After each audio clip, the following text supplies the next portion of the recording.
दिल्लीतलं आंदोलन थांबलं, विद्यार्थ्यांनी मागे घेतलं, तर मनोज जरांगे यांनी सांगितलं की वेळ पडली तर पुन्हा एकदा आम्ही आंदोलनाची हाक देऊ आणि त्यावेळेला दिल्ली असेल. नाही, मनोजजींनी आज माझ्या माहितीप्रमाणे पत्रकार परिषद घेऊन सांगितले की पुन्हा एकदा आंदोलन प्रश्न जर मिटले नाहीत तर करावं लागेल असं त्यांचा आशय होता.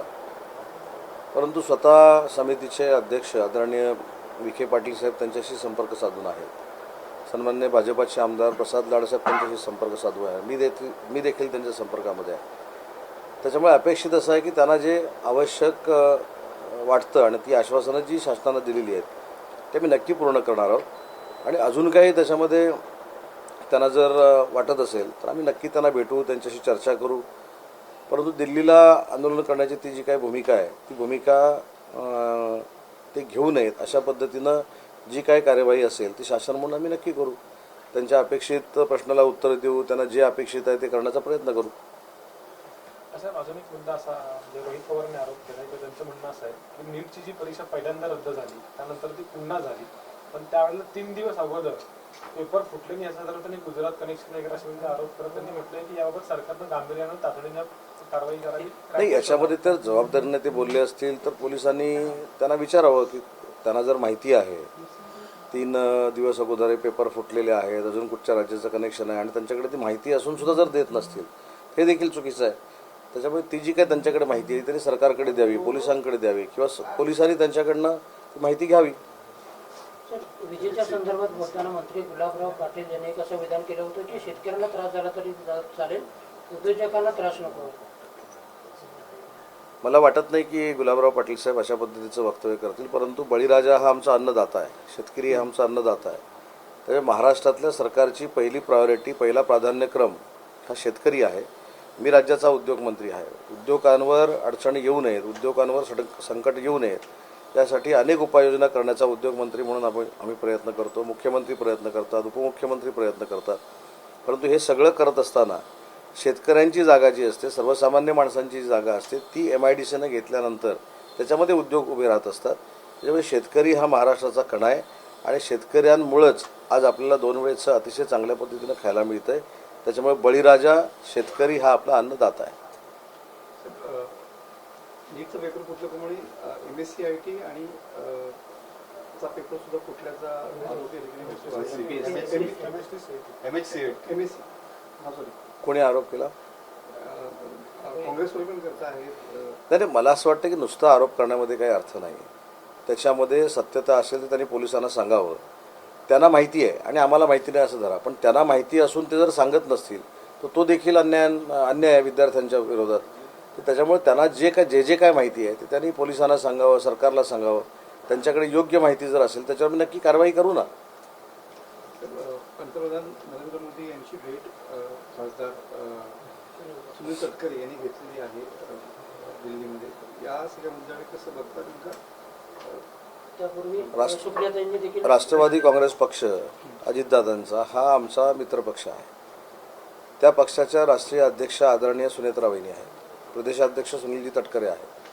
कदाचित राष्ट्रीय अध्यक्षांनी महाराष्ट्राच्या विकासाच्या संदर्भात मोदी साहेबांची भेट घ्यायला सांगितली असेल किंवा स्वतःच्या मतदारसंघातली काही तटकरे साहेबांच्या कामं असतील किंवा महाराष्ट्राच्या विकासाची कामं असतील म्हणून त्यांनी भेट घेतली असेल. शेवटी त्यांचा स्वतंत्र पक्ष आहे. त्यांनी मोदी साहेबांना, शहा साहेबांना ते का भेटले हे तेच आमच्यापेक्षा चांगलं सांगू शकतात. त्यांनी घेतलेली भेट ही महाराष्ट्राच्या विकासासाठी असेल आणि भल्यासाठी असेल. सर, विलिनीकरणाची खूप चर्चा आहे की राष्ट्रवादी दोन्ही जे आहेत ते विलीन होणार आहेत, म्हणून या सगळ्या हालचाली सुरू आहेत असं वाटतं का आपल्याला? आता विलिनीकरण हा जो शब्द आहे तो कोणाच्यात विलीन होणार आहे हे पहिल्या आधी ठरलं पाहिजे. तेच 2 पक्ष ठरवू शकतात. आता 2 पक्ष म्हणजे कोण ठरवू शकतात? तर सुनेत्रा वहिनी आणि पवारसाहेब ठरवू शकतात. त्याच्यामुळं हा खरं तर प्रश्न पवारसाहेबांचा आणि सुनेत्रा वहिनींचा आहे. त्याच्यावर आम्ही तिरायत पक्षानं बोलण्यात काही अर्थ नाही. अजितदादांची राष्ट्रवादी काँग्रेस पार्टी ही आमच्यासोबत अलायन्समध्ये आहे आणि शेवटी सुनेत्रा वहिनी जो निर्णय घेतील तो त्यांच्या पक्षाच्या हिताचा घेतील, पवारसाहेब जो निर्णय घेतील तो त्यांच्या पक्षाच्या हिताचा घेतील. परंतु कोणामध्ये मर्ज होणार आहे हेच जर मला माहिती नाही, ते कोणामध्ये कोणाचं विलिनीकरण होणार आहे हेच जर मला माहिती नाही आणि मी त्यांच्या पक्षात नाही, मी दुसऱ्या पक्षाचा कार्यकर्ता आहे, पदाधिकारी आहे, मंत्री आहे, तर मी त्यांच्या पक्षामध्ये डोकावण्यात काही अर्थ नाही. सर, कंगना राणावतने जे जेनझी आहे त्याला सांगितलं की हे सगळे गटारातली लोक आहेत त्या काय बोलल्या ह्याच्याशी आमचं काही घेणं देणं नाही. ते काय आमचं शिवसेनेचं किंवा आमचं कोणाचंही मत नाही. शेवटी विद्यार्थ्यांच्या न्याय हक्कासाठी केलेलं आंदोलन हे विद्यार्थ्यांचं आंदोलन होतं. विद्यार्थ्यांच्या अभ्यासक्रमामध्ये कुठेही अडचण होऊ नये ही आमची सगळ्यांची भूमिका आहे. आमचे नेते एकनाथ शिंदे साहेबांची देखील मुलाखतीमधली भूमिका आहे. त्यांनी देखील हे जाहीरपणानं सांगितलं आहे. त्याच्यामुळं अशा पद्धतीनं विद्यार्थ्यांना तो शब्दप्रयोग जो त्यांनी केला मला करायचं नाही, पण हा त्यांचं वैयक्तिक मत आहे. हे आमच्या पक्षाचं आमचं कोणाचं मत नाही. शेवटी विद्यार्थी हा देशाचा महाराष्ट्राचा भविष्याचा केंद्रबिंदू आहे. त्याच्यामुळे त्यांच्याबद्दल आम्हाला सगळ्यांना सहानुभूती आहे. परंतु विद्यार्थ्यांच्या आंदोलनावर आरूढ होऊन काही लोक पक्ष स्वतःचे वाचवण्याचे जे प्रयत्न करत आहेत त्यांना आमचा विरोध आहे. पण विद्यार्थ्यांच्या सोबत आम्ही आहोत आणि विद्यार्थ्यांच्या अभ्यासक्रमावर, विद्यार्थ्यांच्या शिक्षणावर आणि विद्यार्थ्यांच्या भविष्यावर कुठचीही टाच येऊ नये हीच आमची सगळ्यांची भूमिका आहे. राष्ट्ररक्षण मूक पदयात्रा म्हणून रत्नागिरीत निघणार आहे. नीट परीक्षेचं कारण सांगून देशात अराजकता माजवणारे लोक आहेत आणि देशाला सुरक्षित करणारे लोक आहेत. त्याच्यासाठी काही कॉलेज युवक तरुण हे हा उद्या मोर्चा काढत आहेत. माझे पहिला मोर्चा महाराष्ट्रामध्ये असा असेल की जो या ठिकाणी निघतो आहे. नाही, मी आजच मला कळलं की अशा पद्धतीचा मोर्चा आहे. आता शेवटी लोकशाहीमध्ये प्रत्येकाला स्वतःचं मत मांडण्याचा अधिकार आहे, अभिव्यक्ती स्वातंत्र्य आहे. त्याच्यामुळे मी आताच ते सोशल मीडियावर बघितलं की उद्या अशा पद्धतीचा मोर्चा आहे, मुका मोर्चा आहे वाटतं. त्याच्यामध्ये ज्यांना वाटतं की विद्यार्थ्यांचं भलं व्हावं, नीटमध्ये जो प्रकार घडला हा अयोग्य आहे, परंतु त्याच्यामधनं ज्या विरोधकांनी किंवा ज्या विरोधी पक्षातल्या नेत्यांनी मोदी साहेबांवर तोंडसूक घेण्याचा प्रयत्न केला त्याच्या विरोधातला तो मोर्चा असेल. तो विद्यार्थ्यांच्या विरोधातला मोर्चा नाही. ते विद्यार्थ्यांनी आंदोलन केलं त्याच्या विरोधातला मोर्चा नाही.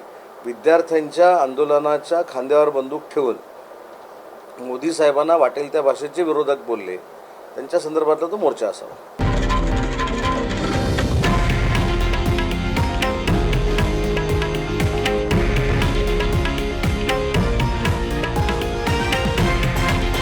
हे आहे देशातील नंबर 1 न्यूज नेटवर्क आणि आपण पाहत आहात TV9 मराठी, एकमेव.